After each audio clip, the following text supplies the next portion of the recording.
నమస్తే ఫ్రెండ్స్, నేను మీ Sravani Harsha. Welcome back to our channel. ఇవాళ మన కథ కనువిప్పు. రచించిన వారు వి పద్మ గారు. కథని చివరి వరకు వినండి, నచ్చితే లైక్ చేయండి. ఈ కథ పైన మీ విలువైన స్పందనని కామెంట్ రూపంలో మాకు తెలియజేయండి.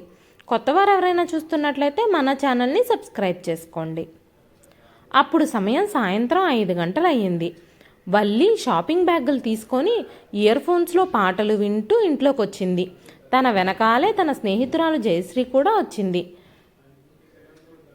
వల్లి తన ఫ్రెండ్తో కలిసి మధ్యాహ్నం షాపింగ్కి వెళ్ళింది.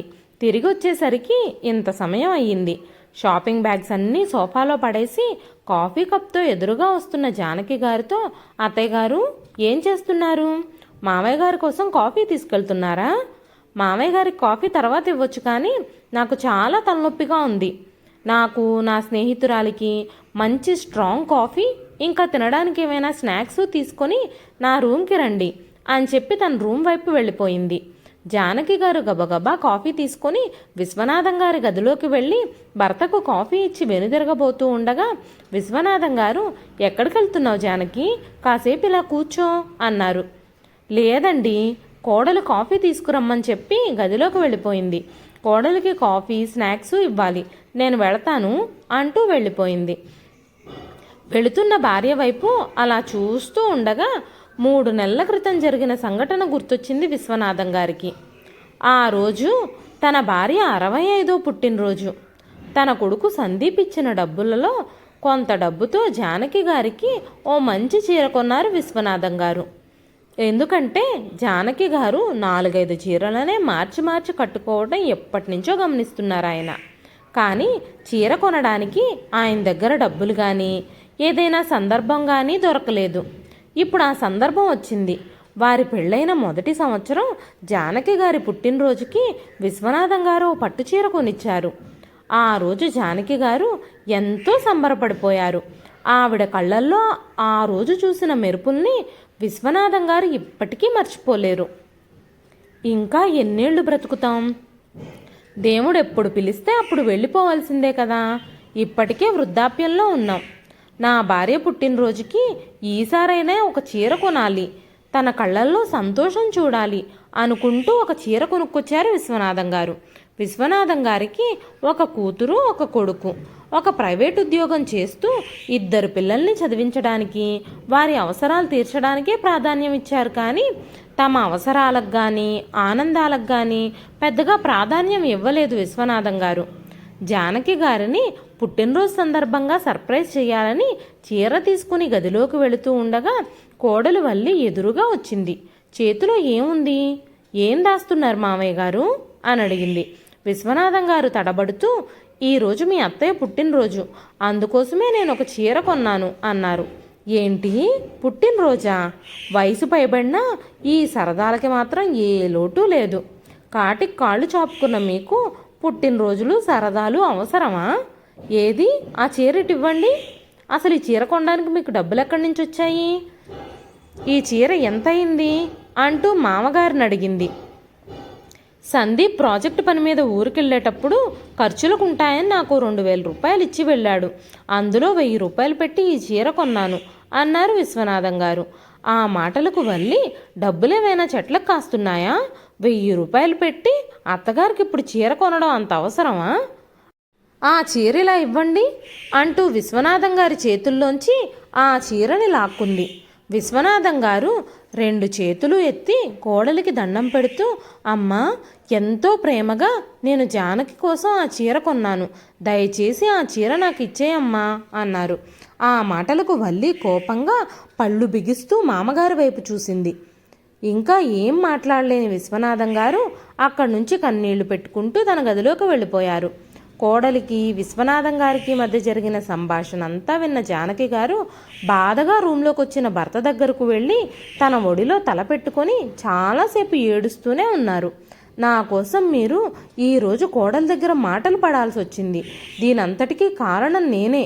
ఇలాంటి పరిస్థితులు చూడాల్సి వస్తుందని నేను కల్లో కూడా అనుకోలేదు అంటూ చాలాసేపు ఏడ్చారు. విశ్వనాథం గారు భార్యని గుండెలకి హత్తుకొని ఓదార్చడం మొదలుపెట్టారు. ఈరోజు నీ పుట్టినరోజు, పుట్టినరోజు నాడు ఏడవడం మంచిది కాదు. అసలే నీ ఆరోగ్యం కూడా బాగుండడం లేదు. ఏడవకు జానకి అని తన కన్నీళ్లను తుడిచారు. జానకి గారి ఆరోగ్యం ఈ మధ్య అస్సలు బాగుండడం లేదు. సంవత్సరం క్రితం వరకు ఇంట్లో పనులన్నీ ఆవిడే స్వయంగా చేసుకునేవారు. సందీప్ పెళ్ళయ్యాక కూడా జానకి గారు వల్లికి ఏ పని చెప్పేవారు కాదు. సందీప్ అప్పుడప్పుడు, అమ్మా ఇంట్లో పనులన్నీ నువ్వే ఎందుకు చేస్తున్నావు? వల్లికి కొన్ని పనులు అప్పచెప్పొచ్చు కదా, లేదంటే నువ్వు ఎవరినైనా నీకు సహాయంగా పనికి పెట్టుకో. ఇంట్లో పనులన్నీ నువ్వే చేయకమ్మా, నీకు కూడా వయసు అయిపోతుంది. ఈ వయసులో నీకు విశ్రాంతి అవసరం అనేవాడు. వల్లికి ఎప్పుడూ షాపింగ్ చేయటం, స్నేహితులతో కిట్టి పార్టీలంటూ తిరగడం, సినిమాలు చూడడం ఇవే తన హాబీస్. వంట చేయడం కానీ, ఇంటి పనులకు అత్తగారికి సహాయం చేయడం కానీ చేసేదే కాదు. వల్లికి ఇంటి పనుల పట్ల అస్సలు ఆసక్తి లేదు. జానకి గారు కూడా పెళ్ళైన కొత్త కదా, తర్వాత తానే వచ్చి హెల్ప్ చేస్తుందిలే అనుకునేవాళ్ళు. ఆవిడ కోడల నుంచి పెద్దగా ఏమీ ఆశించేవారు కాదు. రోజులు గడుస్తున్నా కూడా వల్లి ఇంటి పనులు చేయడం కానీ, అత్తగారికి సహాయం చేయడం కానీ చేయకపోవటంతో జానకి గారు నోరు తెరిచి, అమ్మా వల్లి, కొంచెం వంట పనిలో నాకు సహాయం చేయమ్మా, పనులన్నీ నేనే చేసుకోలేకపోతున్నాను అని అడిగారు. ఆ మాటలకు వల్లి, మీరు చేయగలిగిన పనులు చెయ్యండి, మీరు చెయ్యలేకపోతే పని వాళ్ళను పెట్టుకోండి, అంతే తప్ప నా నుంచి మీరు ఎలాంటి సహాయం ఆశించకండి అని చెప్పింది. అప్పటి నుంచి జానకి గారు వల్లిని ఎప్పుడూ పనిలో సహాయం చేయమని అడగలేదు. విశ్వనాథం గారు ఒక ప్రైవేటు కంపెనీలో ఉద్యోగం చేసి రిటైర్ అయ్యారు. పెన్షన్ కానీ, ఉద్యోగం చేసేటప్పుడు చేసుకున్న సేవింగ్స్ కానీ ఏమీ లేవు. ఉద్యోగం చేస్తున్నంతకాలం ఇంటి పనుల్లో జానకి గారికి ఏమీ సహాయం చేసేవారు కాదు. రిటైర్ అయ్యి ఇంట్లో ఉండడం మొదలుపెట్టిన దగ్గర నుంచి భార్య కష్టం గమనించిన విశ్వనాథం గారు తనకు చేతనైన చిన్న చిన్న పనులు చేసి పెట్టేవారు. క్రమక్రమంగా జానకి గారి ఆరోగ్యం క్షీణించడం మొదలైంది. అప్పుడు జానకి గారు సందీప్తో చెప్పి ఒక పని మనిషిని ఏర్పాటు చేసుకున్నారు. కానీ ఆ పని మనిషి కేవలం వల్లి చెప్పిన పనులు మాత్రమే చేస్తుంది. జానకి గారు చెప్పిన పనులు అస్సలు చెయ్యదు. వల్లి అత్తగారికి, మామగారికి మర్యాద ఇవ్వకుండా వాళ్ళని లెక్కలేనట్టుగా చూడడం గమనించిన పని మనిషి రాణి కూడా విశ్వనాథం గారికి కానీ, జానకి గారికి కానీ ఏమాత్రం విలువిచ్చేది కాదు. వాళ్ళు చెప్పిన ఏ పనిని చేసేది కాదు. ఏదన్నా పని చెప్తే నిర్లక్ష్యంగా మాట్లాడేది. అందుకే జానకి గారు రాణికి ఏ పని చెప్పేవారు కాదు. అనవసరంగా తనకు పనులు చెప్పి పరువు తీయించుకోవడం ఎందుకు అని చెప్పి తనకు వీలైన పనులు చేసుకుంటూ మౌనంగా ఉండేవారు. సందీప్కి మాత్రం ఇంట్లో జరుగుతున్న విషయాలు ఏమీ తెలియదు. తన భార్య తన తల్లిదండ్రుల్ని జాగ్రత్తగా చూసుకుంటుందని అనుకుంటూ ఉండేవాడు. సందీప్ చాలా మంచివాడు, చాలా మంచి మనసున్నవాడు. భార్యని ఎంతగానో ప్రేమిస్తాడు. తల్లిదండ్రుల్ని అంతకన్నా ఎక్కువగా గౌరవిస్తాడు. జానకి గారు అప్పుడప్పుడు విశ్వనాథం గారితో ఇంట్లో జరుగుతున్న ఈ విషయాలన్నీ సందీప్కి తెలియడం మంచిదండి. కోడలి ప్రవర్తన గురించి సందీప్తో మీరైనా చెప్పండి. ఎన్ని రోజులని మనం దాచిపెట్టి కోడలితో మాటలు పడతాం అంటూ ఉండేవారు. కానీ విశ్వనాథం గారు, మనదేముంది, ఇంకా ఎన్ని రోజులు ఉంటామో మనకే తెలీదు. కొడుకు కోడలు సంతోషంగా నిండు నూరేళ్లు జీవించాలి. వాళ్ళ మధ్యలో మన మూలంగా ఎలాంటి కలతలు రాకూడదు. ఇవన్నీ తెలిస్తే సందీప్ చాలా బాధపడతాడు. వల్లికి సందీప్కి మధ్య గొడవలు జరిగితే వాళ్ళ కాపురం ఏమైపోతుందో ఒక్కసారి ఆలోచించు. వల్లి చిన్నపిల్ల, మెల్లమెల్లగా తనే అర్థం చేసుకుంటుంది అని చెప్పి జానకి గారికి భరోసా ఇచ్చాడు. వల్లి ఏం చేసినా అత్తామామలు మౌనంగా ఉండటంతో తను శృతిమించిపోయి ప్రవర్తించడం మొదలుపెట్టింది. ఈ వయసులో 3 పూటలా భోజనం చేస్తే ఆరోగ్యానికి మంచిది కాదని, అరగదని చెప్పి అత్తామామలకి 2 పూటలు మాత్రమే భోజనం పెట్టేది. రాత్రిపూట రాగిజావ మాత్రమే ఇచ్చేది. మిగిలిన ఆహారం అంతా పని మనిషి రాణికి ఇచ్చేసేది. ఆఫీస్ పని మీద సందీప్ బెంగుళూరు వెళ్ళి 6 నెలలు అవుతుంది. వల్లి వాళ్ళ అమ్మా నాన్న 10-15 రోజులకు ఒకసారి వల్లిని చూడ్డానికి వచ్చి వెళుతూ ఉండేవారు. ఈరోజు అలాగే వల్లి వాళ్ళ నాన్నగారు కూతురింటికి వచ్చి గుమ్మంలో ఉండగానే వల్లి విశ్వనాథం గారితో మర్యాద లేకుండా నిర్లక్ష్యంగా మాట్లాడడం విన్నారు. ఆయన లోపలికి రాకుండా గుమ్మం దగ్గర ఆగిపోయారు. వల్లి విశ్వనాథం గారితో ఇలా అంటుంది, రోజుకు 4 సార్లు కాఫీలంటే ఖర్చు ఎంత అవుతుంది? మీ మందుల ఖర్చులు ఎంత అవుతున్నాయి? తల నొప్పిగా ఉంటే కాసేపు పడుకోండి, మాటి మాటికి కాఫీ టీ అంటూ తిరక్కండి. మీకు రోజుకు ఒక్కసారి మాత్రమే కాఫీ కానీ టీ కానీ ఇవ్వడం కుదురుతుంది అంది. ఆ మాటలకి విశ్వనాథం గారు చాలా బాధపడ్డారు. జానకి గారు మౌనంగా నిలబడ్డారు. వారి సంభాషణ అంతా బయట నుంచి వింటున్న రాజారాం గారికి 3 నెలల క్రితం జరిగిన సంఘటన గుర్తొచ్చింది. వల్లి తన భార్య పార్వతి గారికి ఒక గులాబీ రంగు చీర తీసుకొచ్చి ఇచ్చింది. అప్పుడు పార్వతి గారు, వల్లి, నాకెందుకు ఇప్పుడు ఈ చీర తీసుకొచ్చావు? నా కోసం చీర ఎందుకు కొన్నావు ఇప్పుడు అన్నారు. అప్పుడు వల్లి, నేను నా కోసం షాపింగ్ చేస్తూ ఉన్నప్పుడు ఈ చీర నాకు చాలా నచ్చింది, నీకైతే చాలా బాగుంటుంది అని కొనుక్కొచ్చాను అనగానే పార్వతి గారు, నా కూతురు సెలక్షన్ ఎంత బాగుందో, ఎంత మంచి కలరు, ఎంత మంచి డిజైన్ ఉన్న చీర నా కోసం తెచ్చిందో అని సంబరపడిపోయారు. ఇప్పుడు అత్తామామల పట్ల తను వ్యవహరిస్తున్న తీరు చూశాక ఆ చీర ఎలా తెచ్చిందో రాజారాం గారికి బాగా అర్థమైంది. కూతురు ప్రవర్తనకి ఆయనకి వల్లి మీద అసహ్యం వేసింది. కానీ విశ్వనాథం గారు కానీ జానకి గారు కానీ తమ కూతురు ప్రవర్తన గురించి ఎప్పుడూ ఒక్క కంప్లైంట్ కూడా చేయలేదు. వారు సందీప్కి కూడా వల్లి గురించి ఏమీ చెప్పుండరు. ఎందుకంటే విశ్వనాథం గారు జానకి గారు అంత గొప్ప మనస్తత్వం ఉన్న వ్యక్తులు. సందీప్ కానీ విశ్వనాథం గారు కానీ జానకి గారు కానీ చాలా మంచివారు. అంత మంచి కుటుంబాన్ని తన కూతురు అంతగా బాధ పెడుతున్నందుకు రాజారాం గారికి చాలా కోపం వచ్చింది. ఇప్పుడు నేను వెళ్ళి మధ్యలో మాట్లాడితే బాగుండదు, వల్లికి ఎలాగైనా బుద్ధొచ్చేలా చెయ్యాలి అనుకుంటూ ఇంట్లో కూడా వెళ్లకుండా గుమ్మం నుంచే వెనుతిరిగి వెళ్ళిపోయారు. నీరసంగా కృంగిపోయిన మొహంతో ఇంట్లోకి అడుగుపెట్టిన భర్తని చూడగానే పార్వతి గారు చాలా కంగారు పడిపోయారు. గబగబా వంటగదిలోకి వెళ్ళి మంచినీళ్లు తీసుకొచ్చి రాజారాం గారికి ఇచ్చారు. రాజారాం గారిని సోఫాలో కూర్చోబెట్టి మౌనంగా భర్తనే చూస్తూ ఉండిపోయారు. రాజారాం గారు మెల్లగా తేరుకొని తను వల్లి అత్తగారింట్లో చూసిన విషయం అంతా పార్వతి గారికి చెప్పారు. అప్పుడు పార్వతి గారు ఇలా అన్నారు, విశ్వనాథం గారు జానకి గారు ఎంతో పెద్ద మనసుతో మన అమ్మాయిని వాళ్ళింటి కోడలిగా చేసుకున్నారు. అంత మంచి మనుషుల పట్ల వల్లి ఎందుకు ఇలా ప్రవర్తిస్తుంది? వల్లి స్వతహాగా అంత చెడ్డది కాదు అన్నారు. మరి వారి విషయంలో వల్లి ప్రవర్తన ఎందుకు ఇలా ఉందో తెలుసుకోవాలని, కూతురు ప్రవర్తన సరిదిద్దాలని వారొక నిర్ణయం తీసుకున్నారు. కానీ ఎలా వల్లికి బుద్ధి చెప్పాలి? అసలు వల్లి అలా మారడానికి కారణం ఎవరు? వల్లిని ఎవరు ఇన్ఫ్లుయెన్స్ చేస్తున్నారు అని బాగా ఆలోచించి తర్వాత రోజు వల్లి స్నేహితురాలు జయశ్రీ ఇంటికి వెళ్ళారు. జయశ్రీ వాళ్ళ అత్తామామలతో ప్రవర్తిస్తున్న తీరును చూసిన వెంటనే రాజారాం గారు పార్వతి గారు ఒక అవగాహనకు వచ్చారు.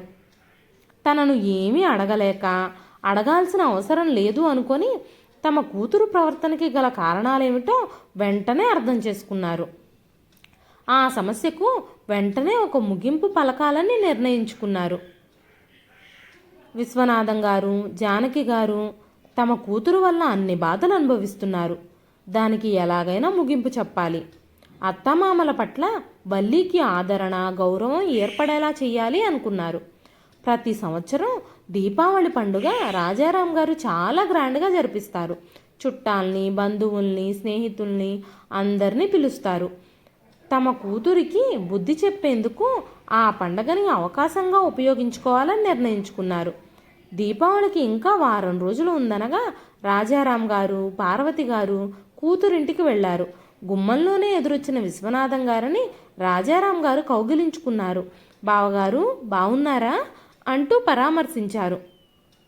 పార్వతి గారు కూడా జానకి గారితో కాసేపు మాట్లాడిన తర్వాత కాసేపటికి వల్లి తన గది నుంచి బయటకొచ్చింది. అప్పుడు రాజారాం గారు, ఇంకో వారంలో దీపావళి ఉంది, దీపావళి పండగని ప్రతి సంవత్సరం మా ఇంట్లో ఎంతో సరదాగా చేసుకుంటాం, మీరందరూ తప్పకుండా రావాలి అన్నారు. వెంటనే విశ్వనాథం గారు, జానకి గారికి ఇప్పుడు ఆరోగ్యం అంతగా బాగుండడం లేదు, తను ఎక్కువసేపు నిలబడలేకపోతున్నారు, ఇప్పుడు అక్కడికి వస్తే ఇబ్బంది పడొచ్చు అన్నారు. నాన్నగారు, అత్తయ్య మామయ్యని ఇబ్బంది పెట్టడం ఎందుకు? రేపు నేను బయలుదేరి మన ఇంటికి వస్తాను అంది వల్లి. విశ్వనాథం గారు తమ ఇంటికి రాలేమని ఎందుకు చెప్పారో రాజారాం గారికి వెంటనే అర్థమైపోయింది. కూతురు చూపులతోనే అత్తమామల్ని కంట్రోల్ చేస్తుంది అన్న విషయం రాజారాం గారు చాలా తక్కువ సమయంలోనే అర్థం చేసుకున్నారు. తర్వాత రోజు వల్లి పుట్టింటికి వెళ్ళడానికి క్యాబ్ బుక్ చేసుకుని బయలుదేరింది. ఇంటి ముందు కారు ఆగగానే, నేను ఈ ఇంటి ఆడపడుచును, ఈ ఇంటికి మహారాణిని, ఇది మా పెళ్ళయ్యాక మొదటి దీపావళి, నాకు లోపల ఎంత గ్రాండ్గా వెల్కమ్ చెప్తారో అనుకుంటూ సంబరంగా ఇంట్లోకి అడుగుపెట్టింది. గుమ్మం దగ్గర ఉండగానే ఓ కఠినమైన స్వరం వినబడింది. ఆ స్వరం మరెవరిదో కాదు, తన వదిన సిరీది. వదిన ఎవరి మీద ఇంత గట్టిగా అరుస్తుంది అనుకుంటూ లోపలికెళ్ళింది. తన తల్లి పార్వతి గారు సిరి ముందు మౌనంగా నిలబడున్నారు. సిరి పెద్ద పెద్దగా అరుస్తోంది. నేను ఈ ఇంటి కోడల్ని, ఇక నుంచి మీ ఇష్టానుసారంగా అన్నీ జరగాలంటే జరగవు, ఇక మీదట ఈ ఇంట్లో నా ఇష్టమే జరుగుతుంది అంటూ గుమ్మంలోంచి లోపలికి వస్తున్న వల్లి వైపు కింద నుంచి పైదాకా చూసింది. వల్లి కోపంతో తన వదినకి ఎదురు తిరిగి మాట్లాడబోతూ ఉండగా పార్వతి గారు వల్లి చేయి పట్టుకొని గబగబా గదిలోకి తీసుకెళ్లిపోయారు. అప్పుడే మార్కెట్ నుంచి సరుకులతో వచ్చిన రాజారాం గారు కూతుర్ని చూసి సంతోషిస్తూ ఆమె దగ్గరకు వచ్చారు. సిరి అక్కడికొచ్చి, సరుకులు తేవడానికి మీకు ఇంత సమయం పడితే మిగిలిన పనులన్నీ ఎవరు చేస్తారు? మీ కూతురింట్లో ఉన్నట్టుగా మన ఇంట్లో కూడా పని మనిషి ఉంటే పని మనిషి చేసేది ఈ పనులన్నీ, ఇప్పుడు ఆ పనులన్నీ చేయాల్సింది ఎవరు అంటూ మాట్లాడుతున్న వదినని చూస్తే వల్లికి చాలా కోపం వచ్చింది. తన తల్లిదండ్రుల్ని ఆ స్థితిలో చూసి వల్లి చాలా బాధపడింది. లాగిపెట్టి వదిన్ని కొట్టాలనిపించింది. కానీ పార్వతి గారు వల్లి చేతిని గొడవ చెయ్యొద్దు అన్నట్టు నొక్కటంతో మౌనంగా ఉండిపోయింది. వెంటనే సిరి అత్తగారితో, మీ కూతురుతో మీరు కబుర్లు చెప్పుకుంటూ కూర్చుంటే వంట పనంతా ఎవరు చేస్తారు? మామయ్య గారు సరుకులు తీసుకొని రాగానే వంట దానంతటదే అయిపోదు కదా, ఈ పనులన్నీ చేయలేనప్పుడు అందరినీ పిలిచి పండగలు జరిపించాలన్న ఆరాటం ఎందుకు అంటూ అత్తగారి మీద కేకలు వేసింది. పార్వతి గారు మౌనంగా వంటగదిలోకి వెళ్ళిపోయారు. ఇదంతా చూస్తూ ఉన్న వల్లికి చాలా కోపం వచ్చింది. తన వదిన సిరితో వాదనకు దిగింది. ఇద్దరి మధ్య వాదన పెరగటంతో వల్లి చెయ్యెత్తి సిరిని కొట్టబోయింది. అప్పుడు తన అన్నయ్య అభిరామ్ మధ్యలోకి వచ్చాడు. వల్లి చేతిని పట్టుకుని ఆపాడు. వల్లి, పెళ్లి జరిగిన తర్వాత ఇది నీ ఇల్లు కాదు, ఇంట్లో నీకు ఇప్పుడు ఎలాంటి అధికారమూ లేదు. ఈ ఇల్లు ఇప్పుడు సిరిది, మీరందరూ తను ఎలా చెప్తే అలా వినాలి. అయినా నువ్వు మీ వదినతో ఎందుకలా గట్టిగా మాట్లాడుతున్నావు అన్నాడు. వల్లి కోపంతో తన తండ్రి వైపు చూస్తూ, ఏంటి నాన్న వీళ్ళిద్దరూ ఇలా మాట్లాడుతున్నారు? వీరిద్దరి మాటలు వింటూ ఉంటే ఇన్ని రోజులుగా వీళ్ళు మిమ్మల్ని ఎంత హింసిస్తున్నారో నాకు అర్థం అవుతుంది. ఇక్కడ మీరు ఒక్క క్షణం కూడా ఉండొద్దు, పదండి మా ఇంటికి వెళ్ళిపోదాం, సందీప్ మిమ్మల్ని కూడా బాగా చూసుకుంటాడు అని కోపంగా అంది. అప్పటి వరకు మౌనంగా నిలబడిన పార్వతి గారు కూతురు దగ్గరకు వచ్చి కూతురు చెంప మీద లాగిపెట్టి కొట్టారు. వల్లి ఒక్కసారిగా షాక్కి గురై తల్లివైపు అలా చూస్తూ ఉండిపోయింది. వల్లి తన చెంపని రుద్దుకుంటూ తండ్రి వైపు చూస్తూ, ఏంటి నాన్న ఇది, అమ్మకేమైనా మతిపోయిందా అంటూ ఉండగా రాజారాం గారు కూతురు వైపు చూస్తూ, నీ తల్లిదండ్రుల్ని నీ వదిన 4 మాటలు అనగానే నీకు రోషం పొడుచుకొచ్చేసిందే, మరి ఇన్ని రోజులుగా నువ్వు చేస్తుందేంటి? మీ అత్తగారిని మామగారిని ఎంత హింసిస్తున్నావో నేను కళ్ళారా చూశాను. కనీసం కాఫీ తాగడానికి కూడా ఆ ఇంట్లో వాళ్ళకి అధికారం లేదు. నీ అత్తామామలు ఎంత మంచివాళ్ళు, కానీ నువ్వు వారిని ఎన్ని ఇబ్బందులు పెడుతున్నావో. నేను నీలాంటి నీచమైన బిడ్డకు జన్మనిచ్చినందుకు నా మీద నాకే అసహ్యంగా ఉంది. అదే పని మీ వదిన మీ తల్లిదండ్రుల విషయంలో చేస్తుంది అంటే నీకంత కోపం వచ్చింది. ఈ విషయాలన్నీ సందీప్కి తెలిస్తే నువ్వు తన తల్లిదండ్రుల పట్ల ప్రవర్తిస్తున్న తీరుకు నిన్ను క్షమిస్తాడా? మీ కాపురం నిలబడుతుందా? నువ్వు ఎన్ని దుర్మార్గాలు చేసినా, ఎంత హింసించినా మీ కాపురం బాగుండాలని అన్నీ దిగమింగిన మీ అత్తామామల్ని ఇంకా ఇంకా చులకనగా చూస్తున్నావు. వారు నీ మీద చూస్తున్న ప్రేమని అర్థం చేసుకోలేకపోతున్నావు అంటున్న తండ్రి మాటలు వింటుంటే ఎవరో కొరడాతో చెల్లున చరిచినట్టు అనిపించింది. వల్లి కళ్ళు పశ్చాత్తాపంతో నిండిన కన్నీళ్లతో నిండిపోయాయి. వల్లి వెంటనే తన వదిన దగ్గరకు వెళ్ళి తన చేతులు పట్టుకొని, నాలో మార్పు తీసుకురావడానికి ఇదంతా మీరు ఆడుతున్న నాటకం అని తెలియక నీ మీద చెయ్యెత్తాను, నన్ను క్షమించు. మా అమ్మా నాన్నల్ని జాగ్రత్తగా చూసుకోమని చెప్పే అధికారం నాకు లేదు అంది.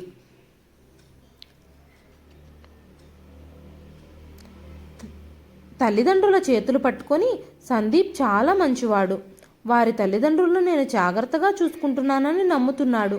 నేను అతని నమ్మకాన్ని వమ్ము చేశాను. ఇంకెప్పుడూ జీవితంలో ఇలాంటి తప్పు చెయ్యను అంది.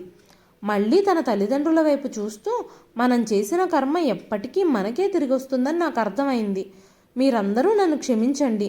నేను వెంటనే మా అత్తగారిని మామయ్య గారిని చూడాలి. నేను చేస్తున్న తప్పేంటో నాకు తెలియజేసినందుకు మీకందరికీ కృతజ్ఞతలు అని చెప్పి, అమ్మా, నేను 3 నెలల క్రితం మీకోసం చీర తీసుకొచ్చి ఇచ్చాను కదా, ఆ చీర నాకు తిరిగివ్వండి. అది మా అత్తగారి కోసం మా మామయ్య గారు ఎంతో ప్రేమగా కొన్నారు. నేను దాన్ని వెంటనే తీసుకెళ్ళి మా అత్తగారికి ఇవ్వాలి అని చెప్పి ఆ చీరను తీసుకుని ఇంటికి బయలుదేరింది. వల్లి వెళ్ళిన వెంటనే అభిరామ్ సిరి దగ్గరకు వెళ్ళి, నువ్వు ఇంత బాగా యాక్టింగ్ చేయగలవు అని నాకు తెలియదు, సినిమాల్లో ట్రై చేస్తే మంచి ఛాన్స్ వస్తుంది అంటూ వేళాకోళం ఆడసాగాడు. పార్వతి గారు, రాజారాం గారు, అభిరామ్ ఇంకా సిరి మనస్ఫూర్తిగా నవ్వుకున్నారు. వల్లి తన ఇంటికి వెళ్ళి బెరుకుగా ఇంట్లోకి ప్రవేశించింది. అప్పుడే విశ్వనాథం గారు జానకి గారికి ఆ రోజు లేచే ఓపిక అస్సలు లేకపోవటంతో గబగబా వంటగదిలోకి వెళ్ళి ఉప్మా చేసుకొచ్చి జానకి గారికి తినిపిస్తున్నారు. కోడలు రాకను గమనించిన విశ్వనాథం గారు గబగబా లేచి నిలబడి, అమ్మా వల్లి, మీ అత్తయ్య గారి కోసం ఉప్మా చేశానంతే అని సంజాయిషి ఇస్తున్నట్టుగా అన్నారు. వెంటనే వల్లి కన్నీళ్లతో అత్తగారి మామగారి కాళ్ళు పట్టుకుంది. వెంటనే విశ్వనాథం గారు, జానకి గారు, ఏంటమ్మా వల్లి ఇది, చిన్నపిల్లలాగా లే ముందు అని పైకి లేపారు. వల్లి ఏడుస్తూ, అత్తయ్య గారు, మామయ్య గారు, నన్ను క్షమించండి, మీ విషయంలో చాలా దుర్మార్గంగా ప్రవర్తించాను. అయినా సరే మీరు నన్ను ఎంతగానో ప్రేమిస్తూనే ఉన్నారు. నాకు బుద్ధొచ్చింది. ఇక నుంచి మీ మనసులకు ఎలాంటి కష్టమూ కలగకుండా మిమ్మల్ని జాగ్రత్తగా చూసుకుంటాను అంటూ మామయ్య గారి చేతులు పట్టుకుంది.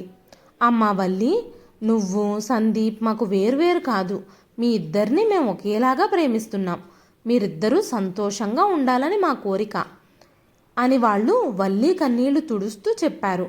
అప్పుడు వల్లి, అత్తయ్య, మామయ్య, దీపావళికి మీ అబ్బాయి ఇంటికి వస్తానన్నారు. మనందరం దీపావళి మన ఇంట్లోనే సెలబ్రేట్ చేసుకుందాం. నేను మెల్లగా వంట కూడా నేర్చుకుంటాను. మీలాగా రుచిగా వండడం నాకు దగ్గరుండి మీరే నేర్పించాలి అత్తయ్య గారు అంటూ జానకి గారిని కౌగిలించుకుంది వల్లి. తన బ్యాగులో నుంచి చీర తీసి జానకి గారికి ఇస్తూ, అత్తయ్య గారు, ఈ పండక్కి మీరు ఈ చీరే కట్టుకోవాలి. మామయ్య గారు ఎంతో ప్రేమతో మీకోసం మీ బర్త్డే రోజు మీకు ఇవ్వడానికి కొన్న చీర ఇది అంటూ అత్తగారికి ఆ చీర ఇచ్చింది. జానకి గారు ఎంతో సంబరంగా ఆ చీరని తీసుకుని గుండెలకు హత్తుకున్నారు. విశ్వనాథం గారికి మళ్ళీ జానకి గారి కళ్ళల్లో అదే మెరుపు కనిపించింది. వల్లి తన కనువిప్పుకు కారణమైన తల్లిదండ్రులకి, అన్నావదినలకి మనసులోనే కృతజ్ఞతలు చెప్పుకుంది. విశ్వనాథం గారు, జానకి గారు కోడలిలో వచ్చిన మార్పుకి ఎంతగానో సంతోషించారు. ఆ దీపావళి వాళ్ళందరి జీవితాల్లోకి కొత్త వెలుగులు తీసుకొచ్చింది. ఇదండి ఈరోజు కథ. కథ నచ్చితే ఒక లైక్ చేయండి. ఈ కథ పైన మీ విలువైన స్పందనని కామెంట్ రూపంలో మాకు తెలియజేయండి. మరెన్నో ఇలాంటి ఇంట్రెస్టింగ్ కథల కోసం మన ఛానల్ని సబ్స్క్రైబ్ చేసుకోండి.